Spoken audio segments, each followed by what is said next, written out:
garant de l'indépendance, de l'unité nationale et de l'intégrité territoriale, je réitère mon engagement constitutionnel de défendre la patrie jusqu'au sacrifice suprême. Week-end kitoko na mabota na bino yozinga besoin na pays nini batu bazana Asie, batu bazana Amérique, batu bazana Afrique, batu bazana Europe, partout dans le monde entier. Et c'est ngoza yanga ko retrouver bino ba na monde entier, ba internautes nyonso partout bozali. En tout cas, ma solo ya Congo sala biso bien. Tant que ba situation makamozel de mboka na biso. Mboka na biso ils ont passé ba moment moko boye o tozala ka soki to ba période d'élection, ba problème e bimage belé. Ba conflits sociaux, ba conflits communautaires, ba conflits ethniques, ba problème na ba mboka tout ça.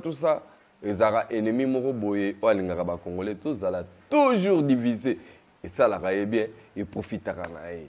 Donc congolais a comment ko monter mali kundu ya mboka na moko, ce qui n'est pas bon. Na pesi bino mbote na sepel na bino en commençant par toi Biyomboyi yo kotsaka na banda kwa batu.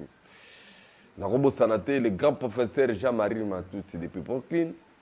Maman Laurence, il y avait un Tumba College depuis Allemagne, vraiment, na CP, la Ratambola, la Kanga, Bessa, la Kanga, Pézira, Rosakarate. Et fait qu'ils sont là, papi, qui est donc, Bakolo, Likambango, week-end qui trompe dans ma botte, à la bidon, sans oublier Mike. Toujours, tous allés. En tout cas, le long, on a eu solo, il y a 19e jeu à francophonie. Au Congo, RDC. Il faut organiser pour la première fois. Congo-Kinshasa. Pour la première fois. Parce que, à un moment donné de la vie, avec Joseph Kabila, tout ça qui un sommet à francophonie, Banda Congo, Zahir, sommet wana, tout le monde a présence, il y a président français à la personne, il y a François Hollande à Yaka. Et Salaka qui Kutana Pénétier Tshisekedi à l'époque, donc prêtre dans le monastère. Etienne Tshisekedi le Mahatma APMM bon séjour na rate Kinshasa affrontement zalate yona mokonza bandal maman Liliane hein bo tchana c'est likolo le kilo to solo la makambo ezo concerner pe bino fo bo tcha matoi bo tcha pena matoi poza makambo na biso moko ba congolais. Alors il s'est fait que époque wana sommet wana et salaki réussite mais après réussite les Français, à Sassera qui côté à travers petit journal, moi émission là, la canal plus on a balanda baebi. Combien le président ya Tawana Joseph Kabila, il a été tellement humilié par la presse française. Nandenge ya ba comportement na ye, nandenge ya façon nandenge selon ba montage tout réalité ba la kisaka que François Hollande a yaka a respectaka Félix, Joseph Kabila a respecté a été. Si comme bisope lelo, tous en devant dilemme moko. 19e jeu à francophonie, tango biso tondimagi yango, yagi na contexte wana. Mais ndenge makambo évoluer surtout, antécédent na biso permanent, après ils ont na gouvernement rwandais, où ils sont dirigés par un certain Paul Kagame. Donc, ils ont ça là que et que moi bien parce que les longs moutazo dirigé francophonie mobimba aza rwandaise pays na bango Rwanda langue officielle na bango anglais. Donc souka la paradoxe on a bi do bomonate o ba français bandima nde moment on se biso l'anglais mo botomota la deuxième humiliation.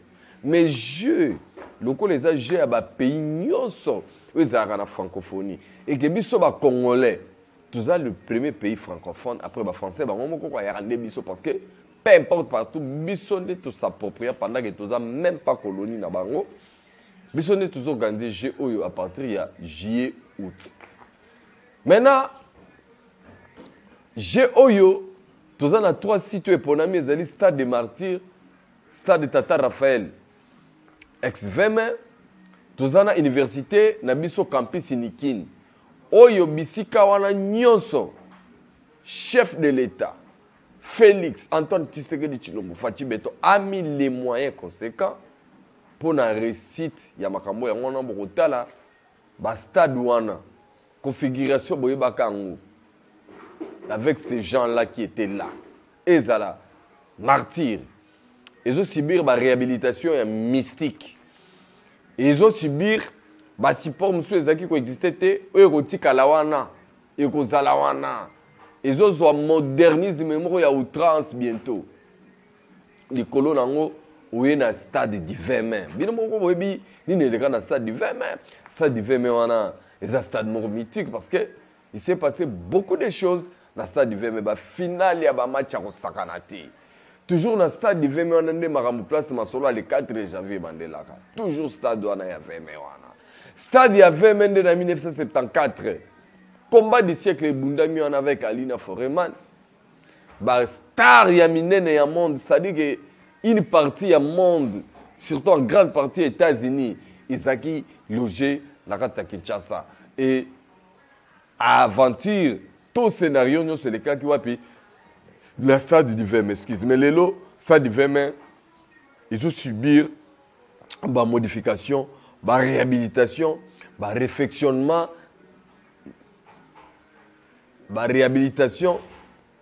réfectionnement dans la dimension oyo yo koki kondimate mona mboka partout dans la nangai na ebiso ke soko tikaka autrement na bandi mbalo parce que na lingaka bino bato bobima bima libande belé fo boya ka botala Kinshasa na bino eza ndenge bobetela ka bino peut-être masolo musuti parce que masolo musuti ezara obimisa na image ka négatif kaka bolingo ezate motema mabe tondi biso do bimisa ka na image ya mabe kaka donc yango ezaka ya mabe ezaka ka mabe donc eza mabe et pourtant il y a des côtés positifs en dehors il y a makambaje ya francophonie au 19e G tout ça na centre culturel oyo ko bana kotala artiste mamutete culture wana eza elamuki pe bimi na sa mabele en face ya palais du peuple donc Kinshasa lelo eza nde obutika gite na ba ville kuna so hotel kuta ba building ba immeuble ya ba milai su kolekana ba Sozacom donc Kinshasa sunde boye ba ki angote Kinshasa ezali ko se transformer Kinshasa ezozala modifier et bopé sa confiance na président na biso on tolobi ke biso to ko soutenir président na niveau azongisi biso lisusu sur le plan international pour que Congo ait rayonné dans les concerts des nations.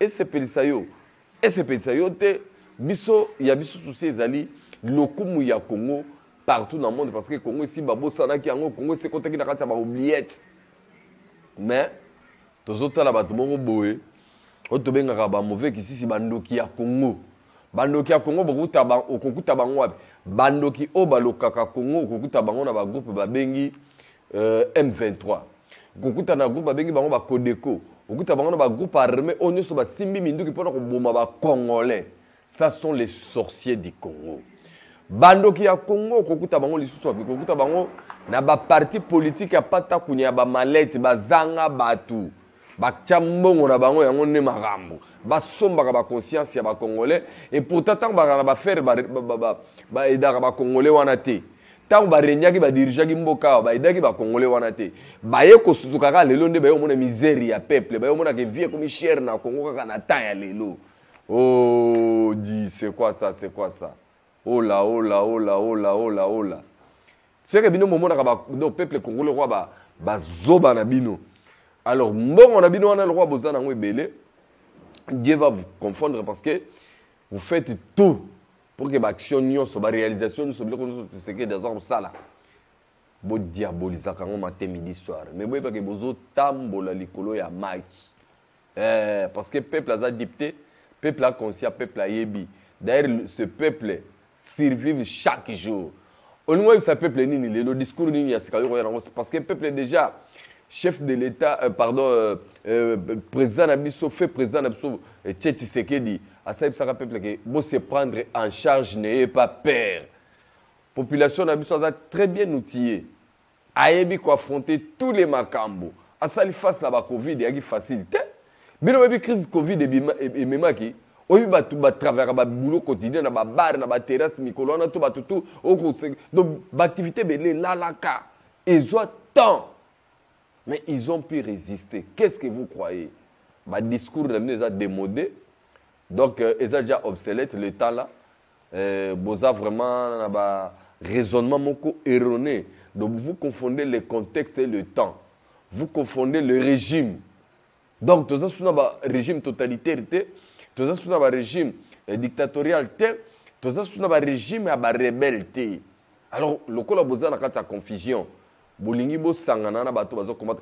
Est-ce que na toute la question ils combattent les Congolais et ils achètent la conscience des Congolais sous prétexte que les Congolais vont souffrir. Mais détrompez-vous, imaginez na mabete, bande kobo imaginez, nenge tozaboy. Moïse Katumbi lelo boye président de la République na mboka na biso. Est-ce que bozo tala na niveau ya maison civile et bela étranger ba koma kuna parce que ceux qui Moïse Katumbi aza président de la République na Congo, loko la yemoko aza ko détenir plusieurs nationalités. Aza na ya ba italien, aza na ya ba grec, aza na ya ba juif, aza na ya ba zambien, aza na ya biso. Ça fait combien? 5 nationalités. O yemoko Moïse Katumbi aza ko détenir. Likolo na yo bakisi ko mwasi na ye aza burundaise rwandaise. Ça fait 7. Si on a une nationalité, on se doit réunir dans la maison civile à Congo. Ce qui Moïse Katumbi a président de la République, bande ko nangai to salinini. Bande ko to lingana ko, bande ko to lingana to bengana banguna o ba la biso. Ba poso ya même mais ce sont des lions et des léopards. Papa na biso, ata to lalinzala aza papa na biso. Mupaya bangi sabinote. Mupaya tapeso ba mapa, atapeso ba beefsteak. Mais boye bake aza mupaya eza juste ko tromper yo. Et le royal luka kozopa na yo eza motuya makasi. Mais yo aza koko sayo na miette on a lobby congolais la muka place ozali, bo soutenir ba chef de l'état, bo soutenir makamba G il y a francophonie ezali très important parce que et comme mami solo. D'ailleurs kutu na ba citoyen nyonso ba congolais nde bazui misala, bana Congo nde ba ko sala misala. Baza ko tonga biloko, baza ko réflexionner, baza ko réhabiliter, ba bâtiment c'est ça ko botera mabele. Donc c'est les Congolais qui profitent. Mbongo wana eza retourner awa na mboka na biso. Maintenant ba étranger o ba ko ya sikoyo na période ya jewana. Hein? Soki baye misolo ekotika lande awa. Est-ce que vous comprenez les enjeux? Et puis après les sous après j'ai à francophonie oyo Kebape Chano Tokan, Toko réclamant, on peut regarder parce que nous sommes une grande nation de football. Nous sommes congolais. Mais bon, à côté Toko, Matoza, nulle part. On a l'Obaka. Nous avons un pays de gens qui ont beaucoup étudié. Vraiment sur le plan, il y a des études. Et il y a un niveau d'études. En tout cas, tout ça battre record, il y a un pays belé. Il y a un belé. Mais théoriquement, parce que ça n'a rien avancé le pays. Le pays est nulle part sur l'État. Parce que si tu compares, ceux qui te comparer, niveau ba congolais ba tanga, niveau ba congolais ba mayele, na ba classe ou ba tanga, ba section kili, ba faculté kili, ba domaine kili ba congolais ba kota ba tanga, ba na mayele na bango belé tout le monde a bango boye. Mais ce que mayele yango suka na théorie, donc évolution à pays, développement pays et balanité na ba intelligence ya ba congolais. Et c'est comme ça que les Congolais, on a la plupart qui côté la conscience de banda, basombi ba conscience na bango, basombi ba savoir na bango, baza ko sala lango ba paye na bamboka na bango et tout ta koina, ya bango mboka propre et ce qui est bon, c'est ce qui est positif non? Ba edaka population ezali na Congo, na taille ba matanga, na taille ba feti, na taille ba rentrée scolaire.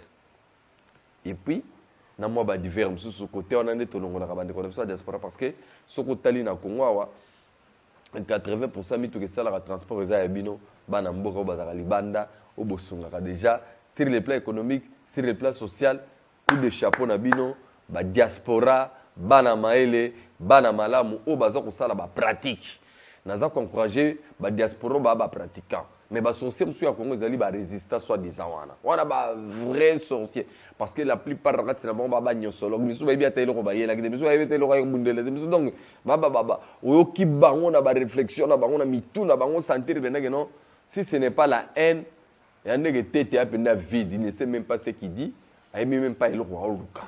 C'est ça le degré. Il y a beaucoup qui me posent la question mais yo lo baka yo ce que l'on ni nango gagner ngai déjà na gagnaka fort na ebisa yo na gagnaka bolingo ya ba congolais pananga eloko nga na gagnaka tenu tana ka lobo bolita na bomaka nzoto boy ne bakake na lobelaka ba congolais et ce que je gagne c'est ce que j'ai éveillé beaucoup de congolais base de conscience ya vérité na réalité non na refléter bango pour na sala mutuno ko yo plaisir merci na PMM Mokonza Liverpool, bon séjour à Kinshasa. Merci à Nicolette et à Santo Thomas. Merci à maman Liliane, tous ensemble. Maman Annie, maman na Gédéon, pasteur nous Panzabadi Bangato, Zalié et Yokani. Merci Nenge Bozolanda Biso, partout. Biso Ezako Sala Biso, plaisir à Kosakanate. Papa Maurice Toko aux États-Unis. Prof, grand prof, oui. Jean-Marie Matoussi. Bientôt, nous allons répondre à Babakamuna, auto solo là, on a bientôt maintenant, nous allons avoir une réponse détaillée pour que si réellement la volonté y est, on démarre le truc, donc on est ensemble. Tous allez maintenant et l'ongo, bolingo ya congolais, ya congolais, et puis bobo sanate, soko monité konimate, boya na Congo, boya tout préparer ma ponami, boya tout zongi na investir na mboka na biso, boya tout salisana, tous allez batu bekolo moko, bolingo ya Congo, na ya ba congolais. Na tiki bino évangile na biso mikolo nyonso soko monité kondimate nzambe ya likolo abatela bino abatela pe mabota na bino bye bye.